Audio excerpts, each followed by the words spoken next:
diplomacy, how does, diplomacy meet languages, meet literature, meet, everything else that I did. Like nothing really made sense in my own head. So when people would tell me, what do you do? And I have, tried to answer that so many times, I've always, come up with some random or some really unconvincing story of what I do. But today when I look at it, I feel like, it makes some amount of sense. So let me hope that, by the end of this, you'll agree with me, but you'll see. Now, finding my space within sustainability. So I'll take you very quickly to, what I do and what my day-to-day looks like. And before that, I will actually take you to, the kind of work, the organization where I work, which is Travalyst, and, what the organization actually does. But I want to first tell you about finding my own space within sustainability. And some of the things that you see that I'm sharing with you over here are very key to who I am as a person. And again, these are things that, I have realized along the way. The only one thing that I always knew in my life was I love to travel. And I have done everything in my life possibly to always travel. Like I worked in my first organization, saved a lot of money. The money that I got once I left it, I chose to go backpacking with it. So that's the amount of, love I have or had and have for travel. So I always looked at it as something that drove me in life, but I never looked at it as a career. I never studied it as an, sector. I never knew what the industry was about. But that did not stop me from, actually getting into it, head first when I was given the opportunity. In school, if you will believe it or not, my favorite subject was engineering drawing. And I actually went on to study language and literature. And for anybody who's from the Indian, subcontinent, I did an English honors. And then I didn't even do anything in English. I went on to study Spanish as a foreign language. So one has nothing to do with the other. It's just that those were the things that in those moments were of interest to me. But today, when I look back, I know why there were certain skills that I picked up from all of it. So there was precision that I picked up from, what my favorite language subject was at that point of time. And engineering drawing literally taught me how to think outside of the box because, it teaches you how to look at these top views, side views, and, all of these different like angular views, which nobody ever really teaches you. And I always love to draw. So when somebody, suddenly placed a piece of an engine in front of me, of course, very, crudely built engine, and they said, draw a top view of it and a side view of it. I found it very interesting. And I almost thought that I was going to build a career in it. I didn't. Then the piece around people, that's something which has been really important to me. It's something that I have learned along the way. And I feel I have really given it a lot of importance. And I love that, about my entire trajectory. Good systems are built by people who take time with each other. This was something that was taught to me by one of my first mentors. And it was in my first organization where it was an embassy. I was working with the deputy chief, and in his lunch hours, he actually used to teach me Latin because he knew that I was studying to give my, very senior, like, for people who know foreign language, like a C2 level, certification of the language. And, he actually started teaching me Latin because he's like, if you understand the roots of words, you will know everything that, you read.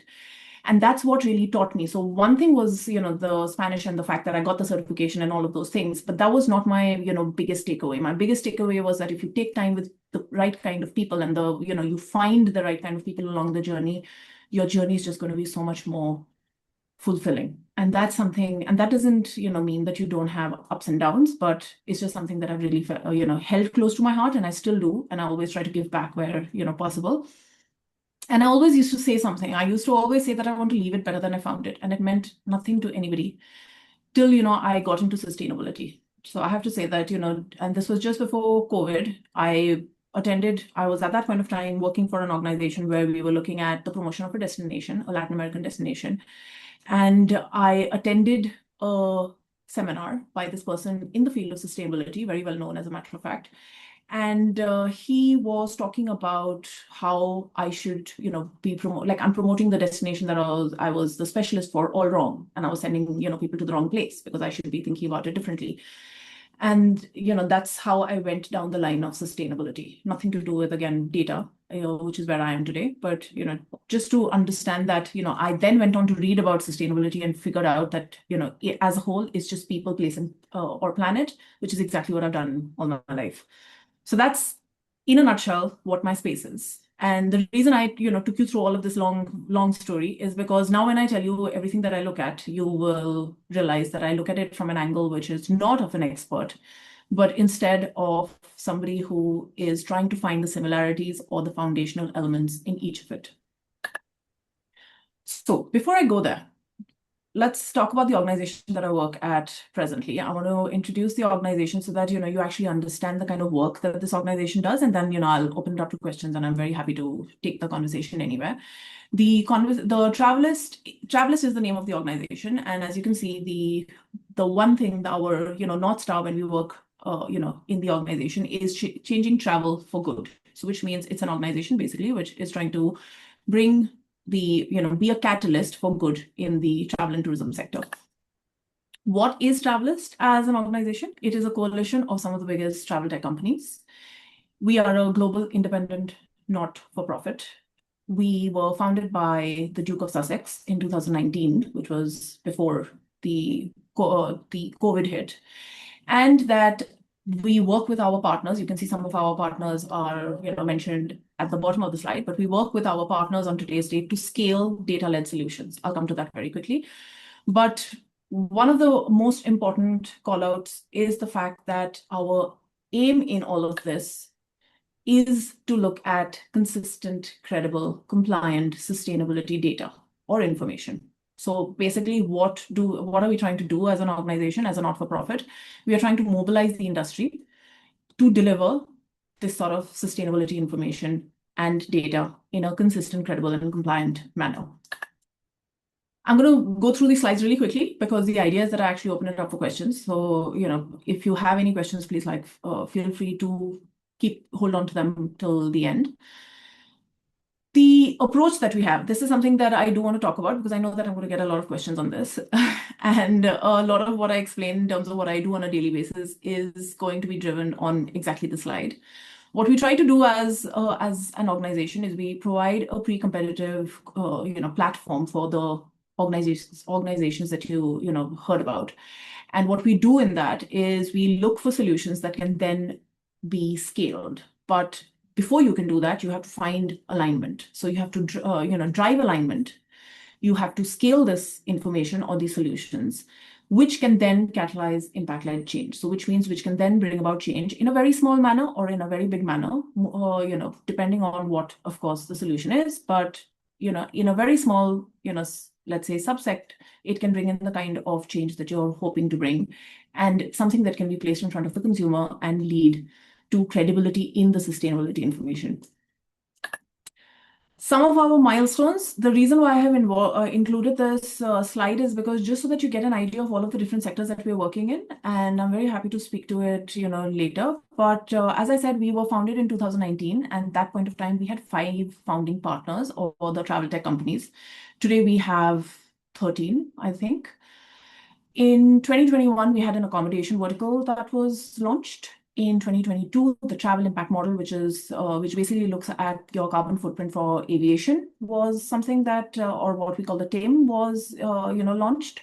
In 2023, our policy unit was established, and this is something which was really important because you'll see the kind of work and the kind of impact that the policy unit has on everything that we do.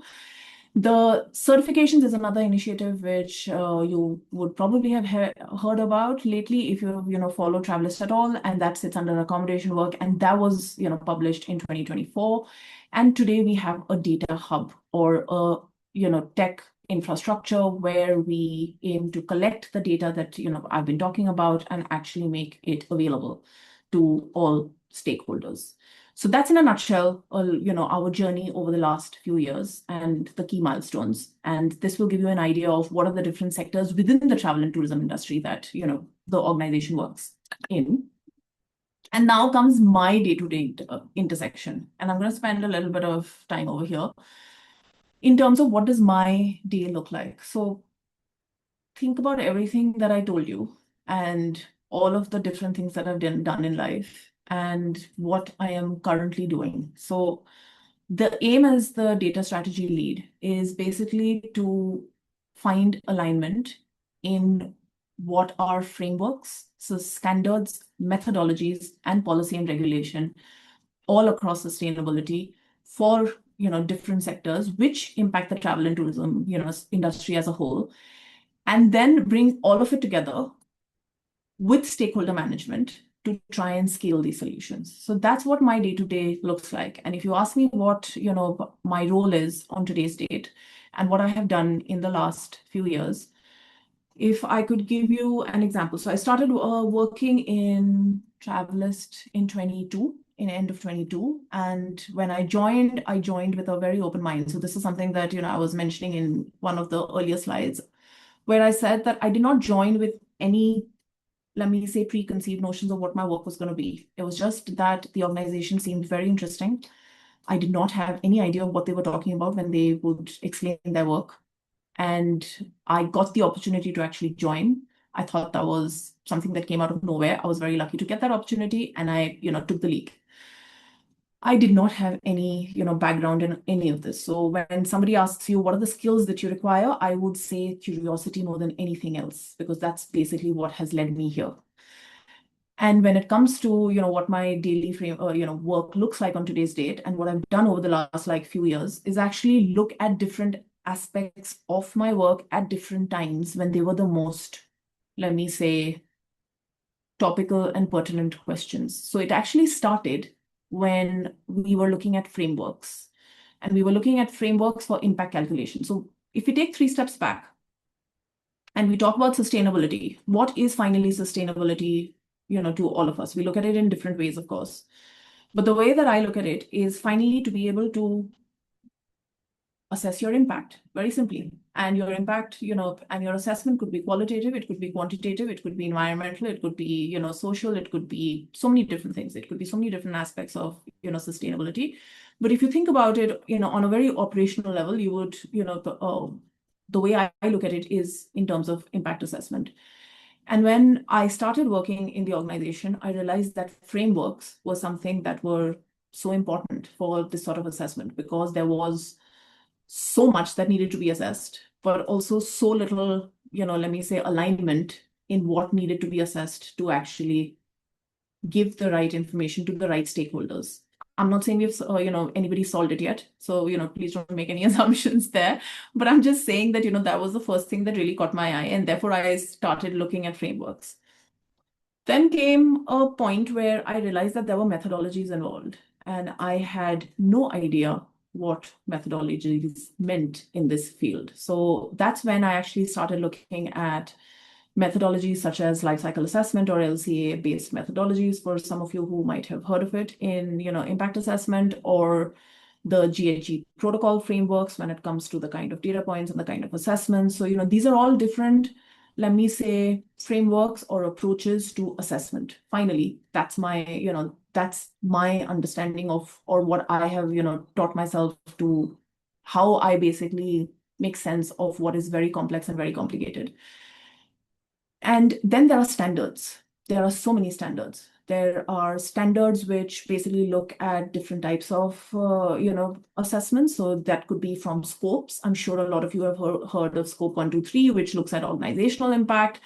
You would have heard of ISO standards, which basically define what, how assessments for certain things are done. And there are standards which are linked to regulation, et cetera, et cetera. There's so much of standard. And then finally, the policy and regulation to, make our job all the more interesting, which is, what are the regulations which are coming out? How is it going to impact, sustainability? And what does that mean for the different stakeholders? So that is what my day-to-day intersection actually looks like on today's date.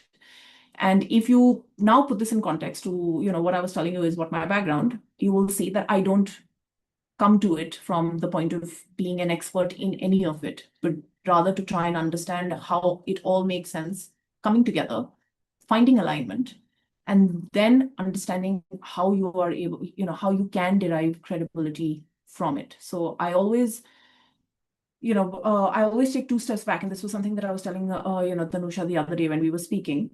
I was telling her that, when it comes to stakeholders, sometimes it's as simple as just taking 3 steps back and trying to understand what really matters to them. Or if I was on the other side, where I and I have been on the other side a lot, what actually matters to me, and then being able to say, okay, so therefore this aspect of sustainability or your impact assessment impacts you in this way, and this is why it is good, and this is why it needs to be done, even though it might be hard or even though it might be complex or complicated. So that's my day-to-day intersection.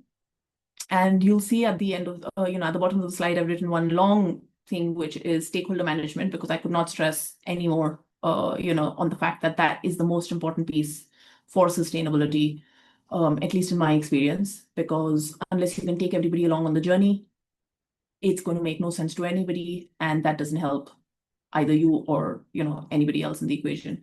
So I'm sure I'm going to get a lot of questions around how does that actually work, which I'm very happy to get into once once we open up to questions. But this is, I think, my last slide. Yes, it is.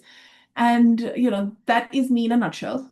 I don't know how I'm doing for time because my screen is taken away by this entire huge presentation. Wait, let me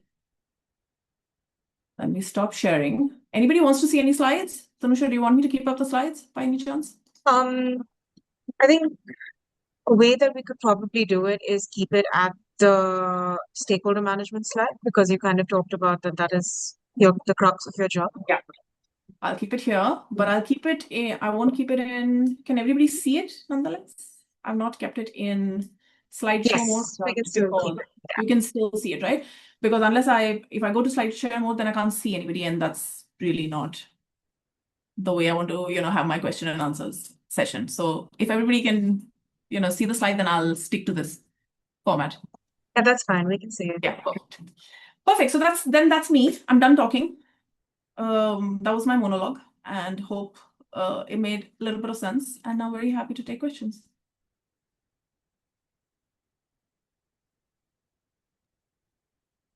All right.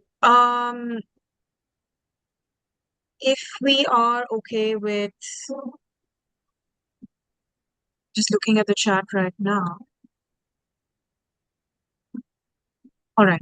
Since we don't have any questions, I can kind of start the conversation, and maybe from there we can go along. So maybe the first kind of question that I had was around um just more around impact assessment and standards and methodologies that you kind of talked about. So I wanted to ask, how does alignment actually take place? So for example, every partner that you kind of mentioned in the coalition, so between an Amadeus versus say a Make My Trip, which is more locally based, would have their own kind of set standards of what impact is, whether it's GHG emissions or whether the protocols that are used, the policies are different from various countries and even regions. So one is around that, how does alignment happen?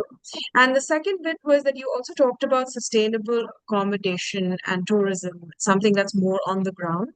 How does that model scale? Because that could be across hotels, it could be across Airbnbs, or it could be across a small mom and pop, bed and breakfast in the middle of nowhere. So just, yeah, those two questions. Those are huge questions. Okay, so let me take the first question, which is you were talking about alignment across frameworks and methodologies. That was the first question, right? So that is something that I actually learned, and this is my understanding, and I'm gonna answer that question from what my understanding is, and I have to say that I'm learning every day. So this is not work which is completed, but rather work in progress. What I learned along the way was that when you look at different standards, methodologies, impact assessment approaches, frameworks, first of all, you don't know what the difference is. I didn't know what the difference is. And I never understood, okay, what is the difference between one and the other? How do you really, make sense of it? And what you see on the screen is actually, just the simplest way I explain it to my own self and to everybody else. And, it is by no means mutually exclusive. It's not like a standard cannot also be a methodology, or a methodology cannot also be a framework. And you'll hear a lot of these things being, used rather interchangeably. But that was the first thing that I realized, that there are different aspects of, impact assessment and finding alignment. So when you say you're finding alignment, you're trying to find alignment between all of these different aspects. But finally, what is the core of all of it? It's data points. Now, that is the exact thing. What is the data that you input to be able to actually assess the impact? And then comes the way that you assess the impact, and therefore the methodology or the model that you use, and the result that you get, and how you communicate it. And that's a different story altogether. So if you're looking at alignment, first of all, you have to define alignment for yourself or for the stakeholders that you're working with. And that's, this is going to sound very, let me say, sketchy, but I cannot be more honest when I say that alignment in itself doesn't mean anything. Alignment has to mean something in context of something. So if you know what your end game is when you're looking at impact and what you want to be doing with that impact assessment, that's when you understand what alignment really is. Do you really need to align on all the data that goes in, or do you need to align on what data is actually coming out? Or do you need to align on the methodology which is actually going to calculate your impact? Or do you just need to align on how you communicate something? Because there are so many different aspects to it, and this is just on the top of my head. So alignment can also mean different things for different stakeholders. So exactly what you were mentioning, Tanusha, which is for every organization, it is different, and it will be different, and it should be different. But then that's the difference between organizational impact and product impact. So for the travel and tourism, industry, you have to look at what is it that you're, really trying to calculate the impact for, and what for. So is it an organization which is trying to say that as an organization or as a unit, as a company, my impact is XYZ, which is something like, for example, we see in our annual sustainability reports. You pick up any big organization or any small organization for that matter, and look at their annual impact reports or their, corporate reporting, let's say data tables. They will tell you, what their impact is, or what they have assessed their impact on the basis of, or what they think their biggest milestones are, and that's also impact. But at the same time, when you go and try and book, let me take an example of flights. You go to Google Flights and you go and check for a flight between destination A and destination B, and you feed it in, you'll see a carbon footprint right under it. And that is also impact, but that's of the flight that you will be taking, not of any particular organization. So that's the product impact. Or, if you were to go on, and try and find the impact for your hotel stay. So what if, you go and try and book a room and, it tells you that, okay, if you stay in this room, your impact as a traveler for one night would be, X. That's product impact. And that is a completely different, let's say ball game. So when you're trying to find alignment, I think the best thing to first do is figure out what the alignment is for, and then take, 3 steps back and say, who is this alignment for? So are you trying to find an alignment for an organization? And are you trying to communicate this to the consumer? Or is this supposed to be an organizational impact, which, then gets communicated to organizational stakeholders or even goes public, but it's still an organizational impact? So I think that's the answer to the first question. Very long answer. And then the next one, what did you ask, Tanusha? What were you asking about That's all right. I think there are a few questions on the chat, so I'll Oh, prioritize that. really? Okay, good. Yes. Um, Happy to answer questions. Dennis, do you want to ask it, or should I just read it from the chat? Yeah, happy to ask Yeah. it. And thanks so much, Aromica. Just really interesting stuff, especially to hear about all the work that this involves with data. I wanted to ask a little bit more about stakeholder management. Mhm. I'm curious about who exactly do you consider to be your stakeholders? Are they these partners? Are they kind of like the end consumers, the people who are actually doing the traveling? And what does that actually entail, stakeholder management from a day-to-day perspective? That's an excellent question, actually, Dennis. And stakeholders for us are pretty much, I would say, the entire spectrum. And what I mean by that would be, so for our organization in itself, our partners or the partners that are a part of our coalition are our first stakeholders. So they would be the people who are involved in our daily, work. And the other ones that, look at every work stream. So if you looked at the previous slide where, I was talking about accommodation, I was talking about transport, I was talking about certifications as a different work stream, the data hub, these are all different work streams, and our partners feed, and work with us on each of these different work streams. And they are therefore our, primary stakeholders internally. And we call them internally because these are partners who are, who have access to all the work that we're doing and also, lead a lot of the work that we're doing in terms of being able to inform the work and, set, let me say, priorities for what we need to be doing. So that's the first.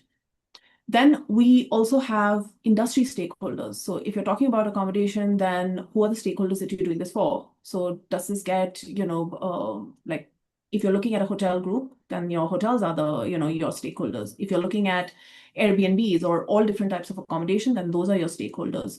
For the certifications work, which, I've been leading since 2022, the certifications ecosystem, which is a very big ecosystem, was our primary stakeholder. So we were looking at certifications for the accommodation sector, so which means we were looking at schemes, we were looking at standards, we were looking at industry associations that work in certifications, we were looking at third-party, verifiers, because, certifications are supposed to have third-party auditing. So who are the, organizations that are actually doing this for, certification? So those were our stakeholders. So therefore, the stakeholders depends from, project to project, but I would say that it's a very wide, intersection of stakeholders. And then for the kind of work that we do, it, policymakers, very important stakeholders, because as you can see, the policy and regulation is something that we call out in, our work, and we actually set up a policy unit. And the reason why it's a really important stakeholder is because all of the work that, is that you see also needs to meet regulatory standards, but also needs to, feed into policy, because there's a lot of work which is currently being done in different jurisdictions. And therefore, part of our work is also to work with industry organizations or with, the regulators directly to try and understand what is it that they're thinking of. Can we actually give them any insights which can help them, which can help inform their work? Or can we scale any solutions or any sort of regulations that they're coming out with? So, one example, for example, is the certifications work, where we actually took a directive, which is coming out of the EU. It's not yet an application, but we've taken that directive. We've picked up criteria which are going to be mandated for certifications. We have actually, reflected those criteria, that list of criteria in our work. And now we are trying to scale something which is coming out of the EU, but at a global level. So therefore, the regulators also become, our stakeholders. Or, you can look at it from another way, which is we, have something like the travel impact model, where, you have a carbon footprint and, you take the kind of insight that you get from, actually displaying this kind of, footprint to consumers and take those, take that data to the regulator so they understand the kind of difference that this kind of information on the front end for consumer, the kind of difference it can make. So it depends on, what the project is and what sort of work you're doing. But yes, I would say it goes across everybody. And then finally, I would say the reason why we're doing this is for the consumer, though we don't look at them as a stakeholder in the sense of, direct like B2C engagement. We don't really look at it directly. But yes, all the work that we do is so that, we can place this information in a credible, consistent, and compliant manner to the consumer. Hope that helps. Yeah, thank you. Very comprehensive. Appreciate it. I think that's a great segue to Mara's question. Dan Tillman, I'll just take yours later because Mara's question is directly related to consumer behavior. Would you like to ask it, or shall I just read it from the chat? Sure, I'll go ahead and read it. So basically, Aromica, she's asking that he said at the end of the day, all of this work is still for the consumer. So she wanted to ask that how accessible is the actual data to ordinary travelers, and have you noticed any consumer facing have you ever noticed any behavior changes because of publishing this data?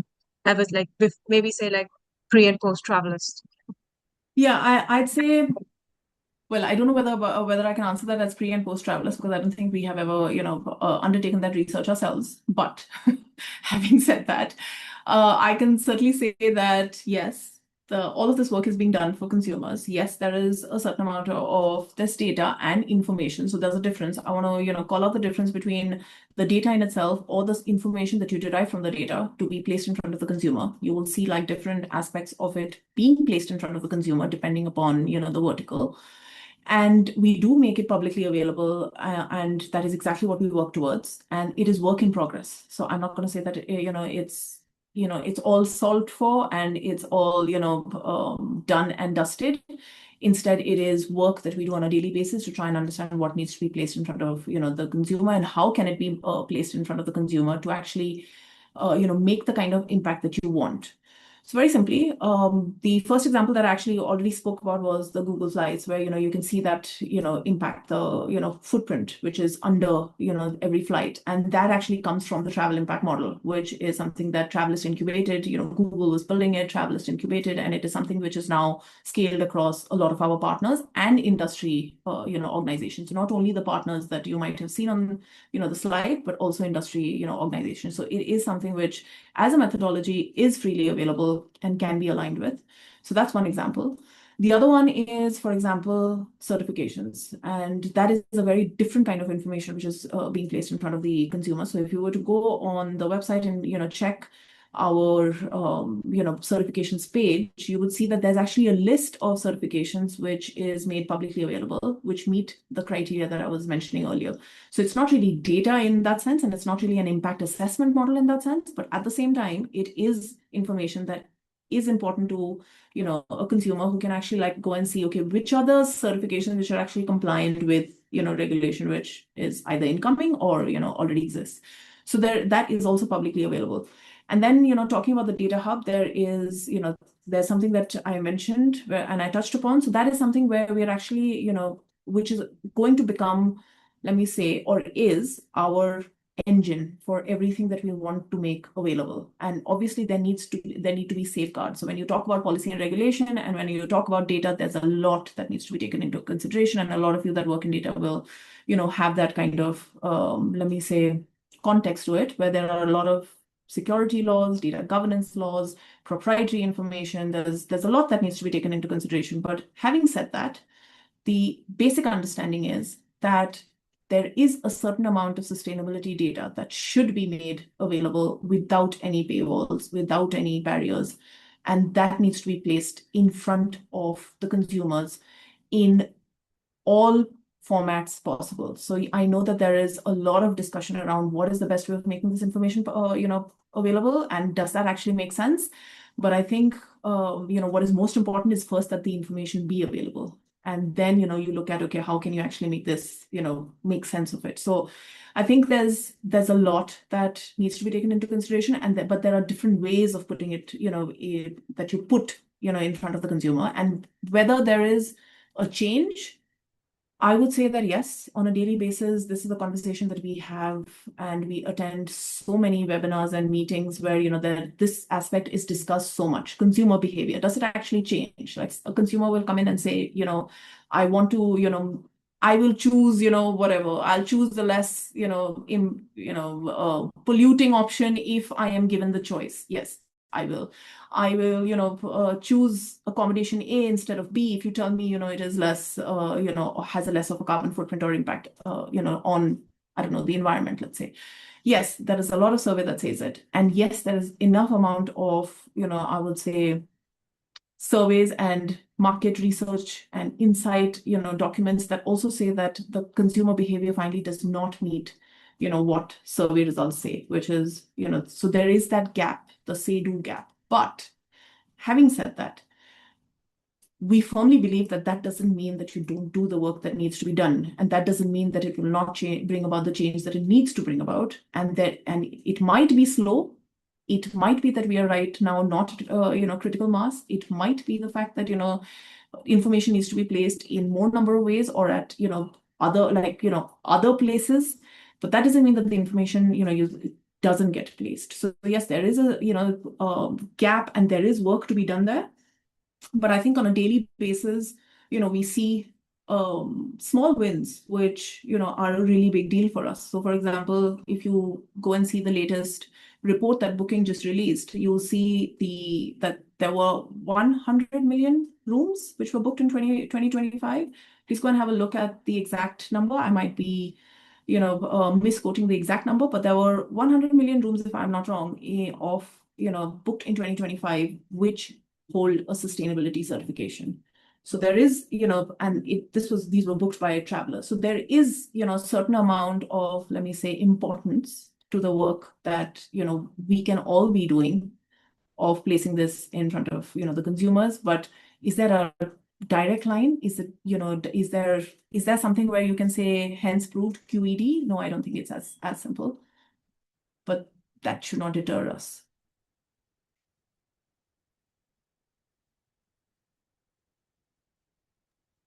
That was Amazing. me. Yes. On that question. Yeah. I've just put a couple of the links that you've mentioned. I think one is the data hub that you said that it is publicly available information, and you quoted right, it is 100 million flights that were Rooms, booked yeah, on booking. exactly. It just came out yesterday, if I'm not wrong. Like that was, a report that I haven't actually even looked at in detail, and I think it came out yesterday. So yeah, perfect. At least I got my number. Yeah. Dan has a question, again, slightly more perhaps directed on the stuff that you've already talked about, but is there a specific or a case of a successful case study or a specific instance of deployment that stands out as far as impact? Yes, certainly. I would say there are multiple. Is there any particular sector that you want me to speak about? Because otherwise, what I just said about Dan, I can see you've unmuted. Yeah. Please go ahead. Yeah, as far as the sector goes, I mean, just something that stands out is like maybe from start to finish in your process of deployment that you really saw this sort of coming to form. And you may have already answered the question, as far as I'm concerned, especially when you talked about Google Flights. But yeah, just curious if there's, any particular thing maybe when you got first started in this that just jumped out as saying, okay, this is why we need to do this work because this happened, if that makes sense.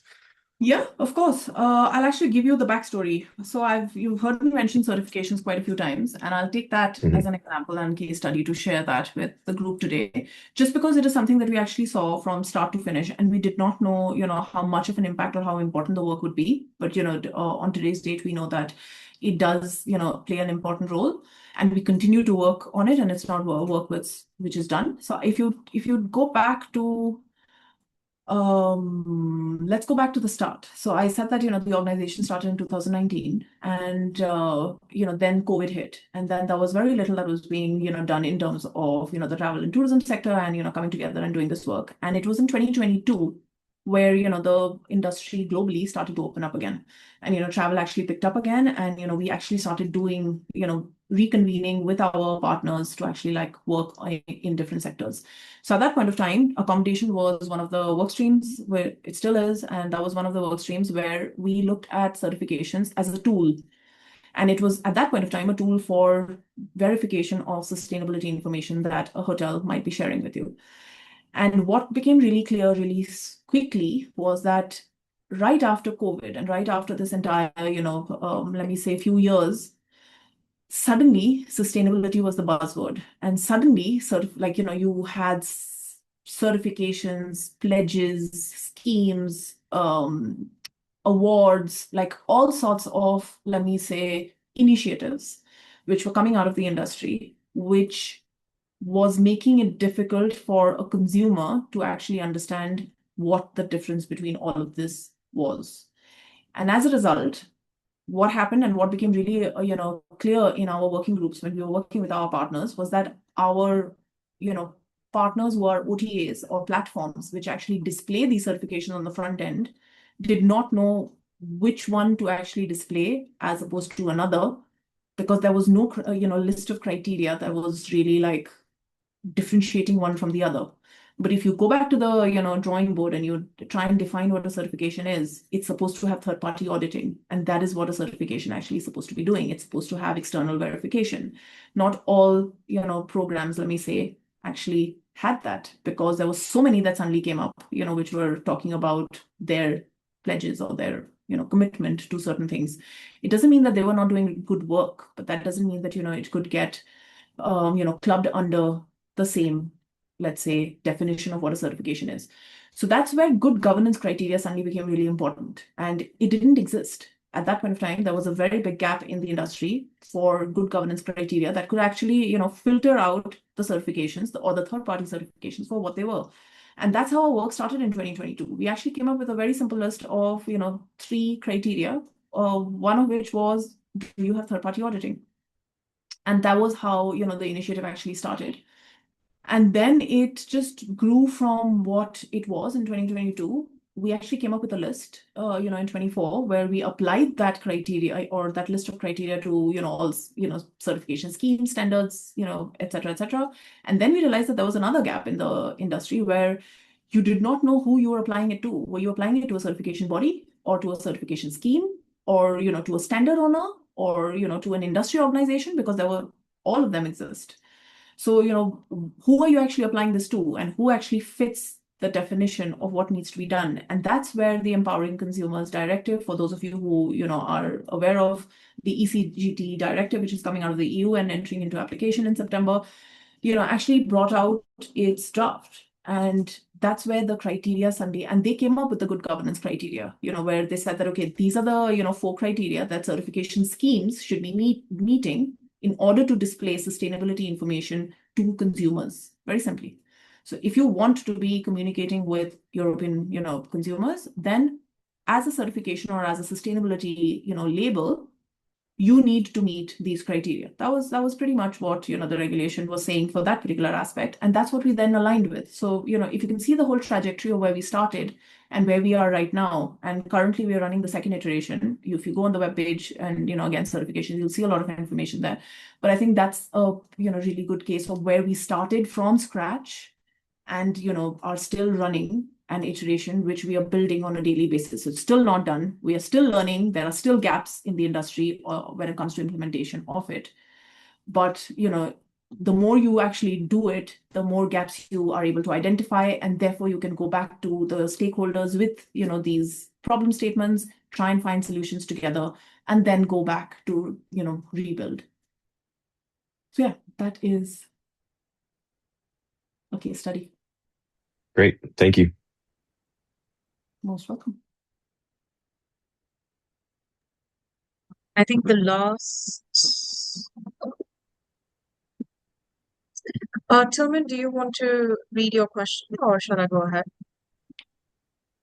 No, I'm happy to. I mean, I think you have answered or satisfied my curiosity in answers to other questions. And my question was, what's driving demand for Travalyst services today overall? And really beneath that is like, is the consumer demand holding up to sustain the work, right? Let's assume it is, because I want that to be true.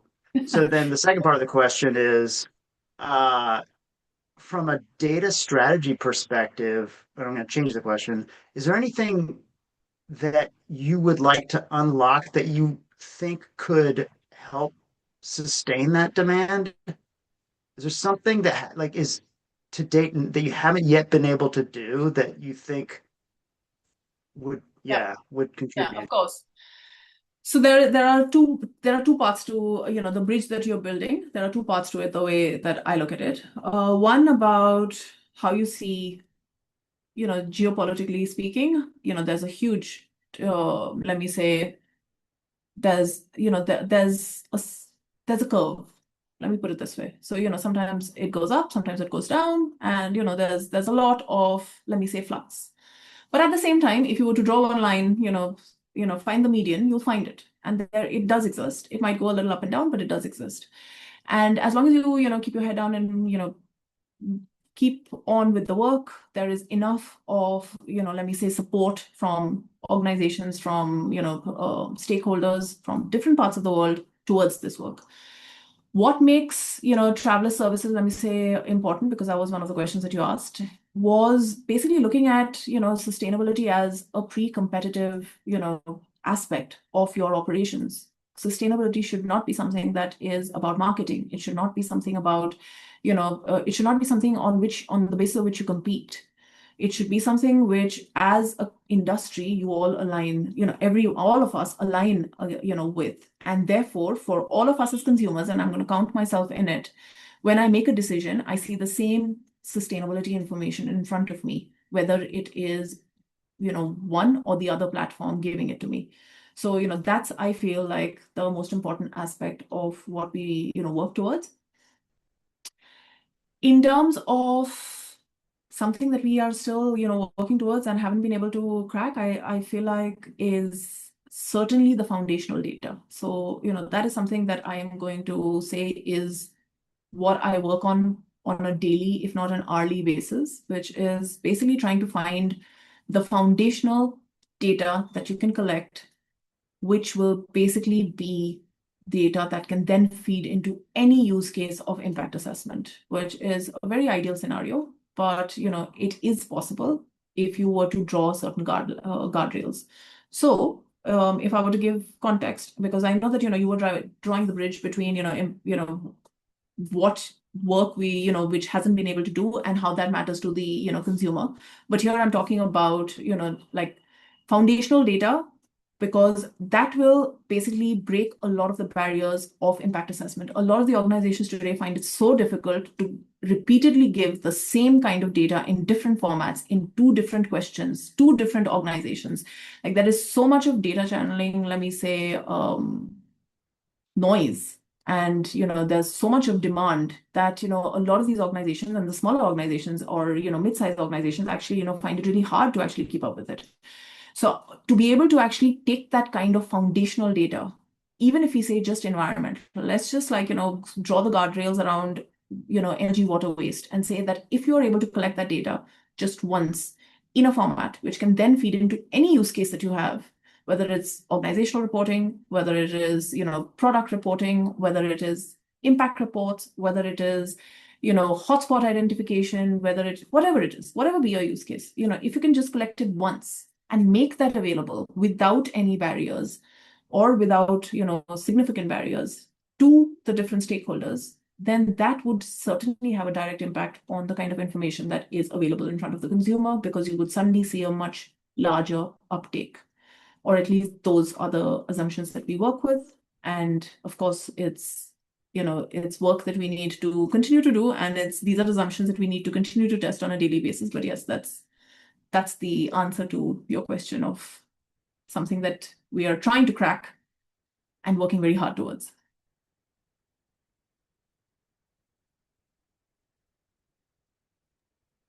Perfect. We have 3 minutes. Patrick, you mentioned on the chat that you'd like to speak a few points. Thank you very much. If you have time, I'll try to keep it really, really brief. Patrick O'Mara here. Sorry, I've had to turn off my camera. Battery's a bit low. I worked for 5 years for an organization not dissimilar at all to Travalyst, but in hospitality, the Sustainable Hospitality Alliance, World Sustainable Hospitality Alliance. Some really important parallels. First, I want to thank you, Aromica, for a very personal and wonderful, insightful presentation. A couple of things I think are similar. The thing I learned was that we were a B2B organization, strictly working with the companies who then go on to influence the end user.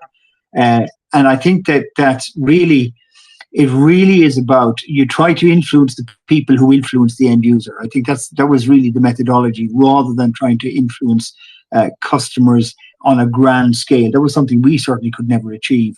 But by influencing the provider, that became really important, the way of doing it. And I think that, I'm really interested in what was driving demand, that question. And certainly from the hospitality point of view, it was the need of those companies to do a number of things, to get help, to share what they know, to be aware of and ready for incoming regulation, and being driven by customer sentiment. And the thing that really drove it, actually, by and large, was business customers. Because they have two budgets. The business customers who buy enormous amounts, if you take hospitality, do enormous amounts of business with the hotel companies. They have two budgets, both of them equally important. They have a financial budget. How much money is it going to cost me? And the second one is, how much carbon is it going to cost me to travel all over the world if I'm sending hundreds and hundreds of people around? That was the big driver, rather than the retail customer, for driving regulation. Yeah, Patrick, you made a really important point there. So that's something that I didn't, call out specifically in, today's session. But yes, there is a B2B and a B2C, if you want to look at it that way. And there is, Yeah. the aspect of whether you're working with the B2B or the B2C. And if you think about all of the, case studies or the examples that I was giving, we do, Yeah. we are an organization that actually works with, other companies and organizations and industry associations. So very much a B2B. But at the same time, there is always a lens on what the C requires. So Oh, yes, absolutely. 100%. yeah, so it's, and 100%. that is what makes it really important in, the work that, the way that we approach the work. So I wouldn't say that, we actually go up to the consumer and, actually have a conversation Sure. with the consumer to try and understand what, needs to be done. But at the same time, if this information is not placed in front of, if I can't say all the information, but if a certain Sure. amount of the information is not placed in front of the consumer, then even the company that, you're working with is working for something, and the chances are that it would be to place it in front of their consumers, whether that consumer is another business organization or the end consumer, which is a traveler like you and me. So yes, that's I think, let me say, an intersection that I did not speak about in as many, let me say, words, but it is something that you will see in the case studies that I shared, that we are Great. very much B2B, Yeah. with a lens towards the sea. Yeah. With the lens towards the sea, absolutely. And we found, final point, we found that, competitors in that space will collaborate on the big ticket items. They will come together. They will collaborate, they will convene, collaborate, and work together on solutions. And that was always really encouraging. Exactly, absolutely. And it's just about Yeah. finding the intersection of where your interests lie, because for as much as you might be competitors, there is always common interests that you could be working towards. And as long as you can find that intersection, I think that's the biggest work that needs to be done. Find the intersection that you can actually make meaningful collaboration, build meaningful collaboration towards, and then just work towards it. And it might feel really small, but the kind of impact that something very small actually makes is very huge sometimes. I know we're at time, so I'm gonna, not take more time, and I'm not gonna give more examples, but I could just on this point. But yeah, we leave it for another day. Perfect. All right. Thank you so much, Aromica, and everyone for the wonderful questions. Just wrapping it up, I think the thing that I learned today was the whole thing I just said, B2B with the lens of C, the importance of aligning systems and frameworks across such disparate standards. But I think your journey of what you said, that good systems are built by the people who take the time to be with each other. And time and again, I'm always reminded of how Terra is a good system as well. If anyone has any other questions, please feel free to reach out to Aromica. And until then, I will see you all in the next webinar or talk or whatever. Bye Thank you bye. so much, everybody. Lovely being here. Thanks so And much. Lovely to meet everybody. Thanks, Aromica. Brilliant. Thanks, Tanusha. Bye. Thank you. Bye, everyone. Thank you so much.